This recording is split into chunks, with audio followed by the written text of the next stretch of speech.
bank.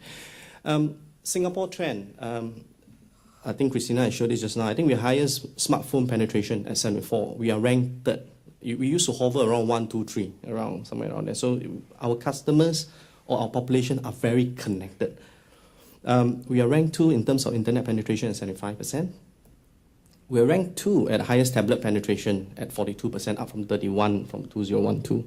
So tablet, actually 1 in 2 Singaporean would have a tablet. 80% of internet users use the web daily. No once a week, but daily. They spend an average of 25 hours a week on internet, almost 5 hours a day on internet surfing, mainly of course social medias and chats and so on and so forth. You might be interested to know, so for the same age group of 25 to 34, the penetration for Facebook is 80%. For the same group of people reading Straits Times, hope of our media friends are not here, their penetration is only 34%. So this shows a very significant penetration to the group that we have, that online is definitely one of the key mediums for them to kind of interact with their peers or looking for information. LinkedIn, professional website, is not your Facebook. In fact, the penetration is almost 700,000 in Singapore alone. So that's quite a big number. More than half of Singaporean or internet users in Singapore play online games each month. So it could be a Candy Crush, whatever you can name it, over the last few years, which has been extremely popular, going listed soon. And this is the most interesting part. 35% of customers actually surf the internet using only their mobile phone. If you recall in the past, no one would try to surf internet on the mobile phone.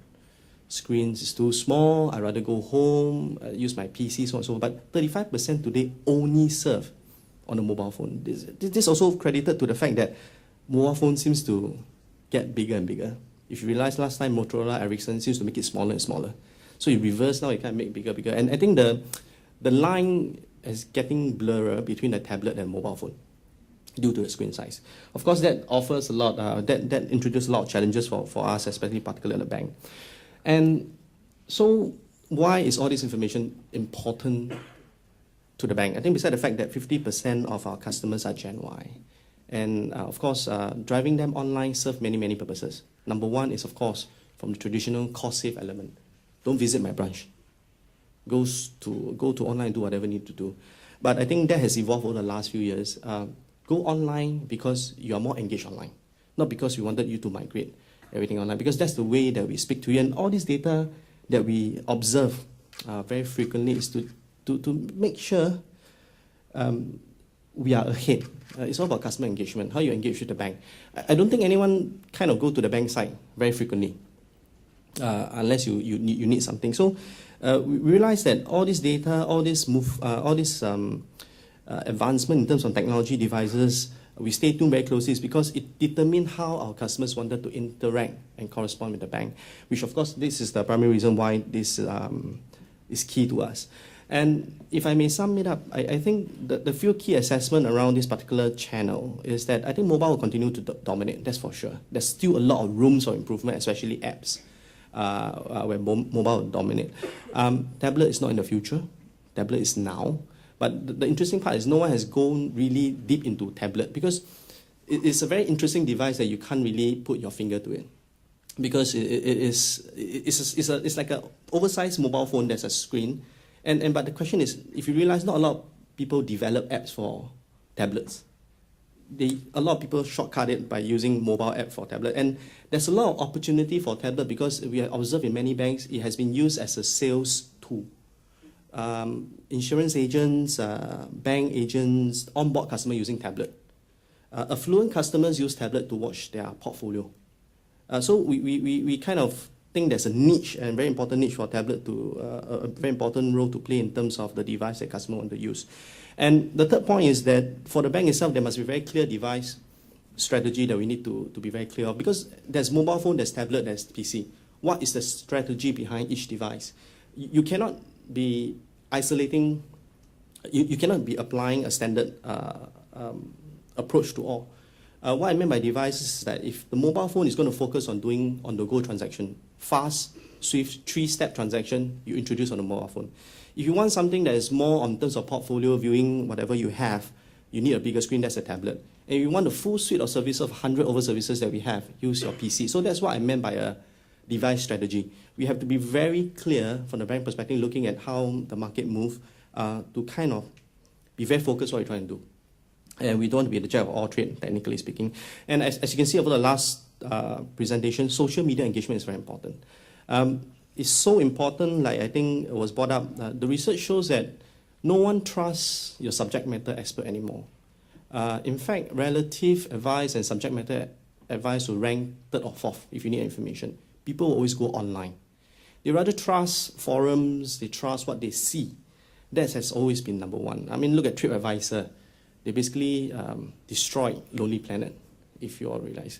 And TripAdvisor is basically a way of socially engaging a lot of travelers putting information.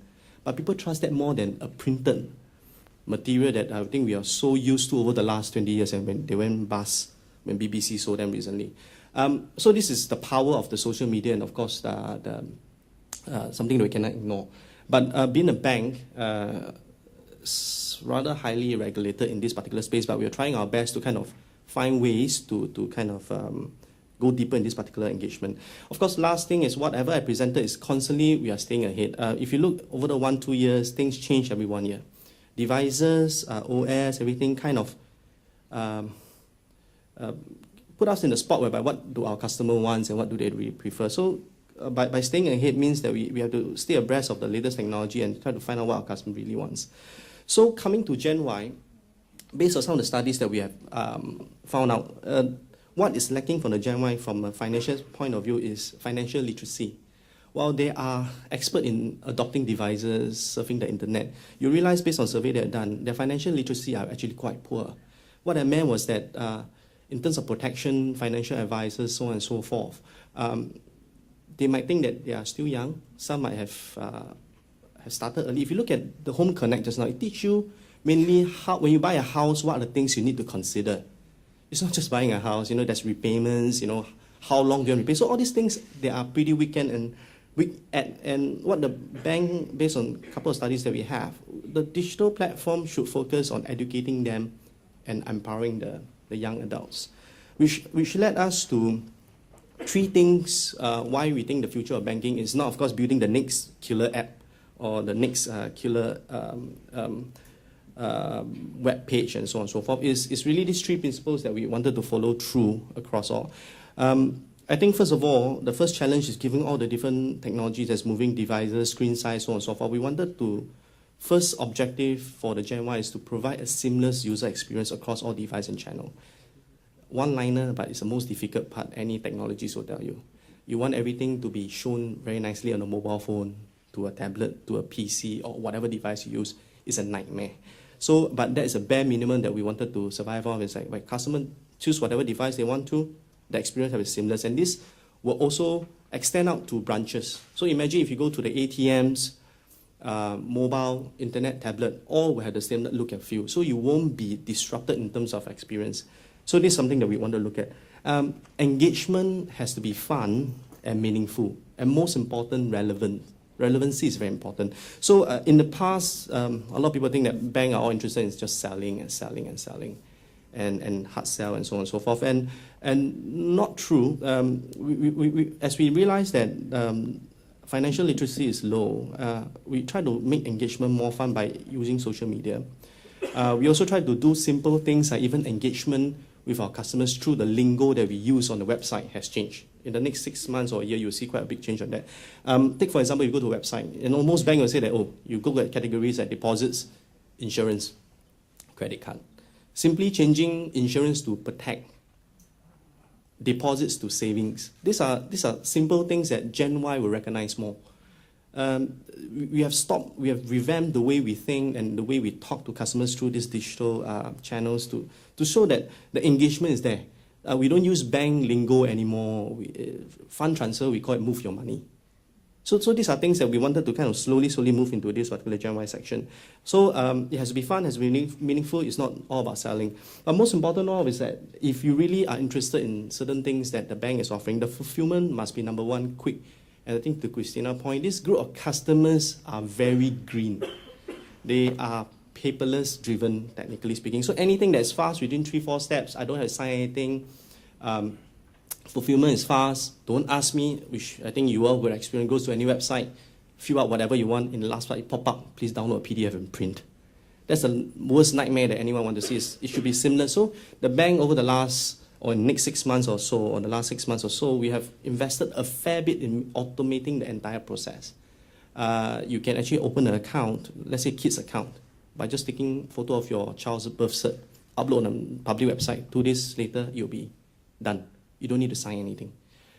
In the past, whatever you want to go, please come to the branch. We need to see you in person, and so on and so forth. And if you log into internet banking now, applying a credit card is only 2 steps. In fact, you just have to tell us you are salary crediting customers. Our system is so smart to go into your data of the last 6 months, pull out your salary, and give you a credit limit on the spot.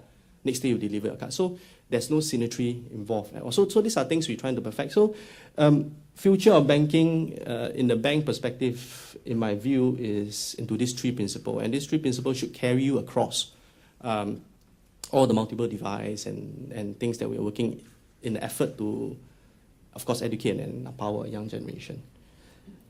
That's all from me. Thank you.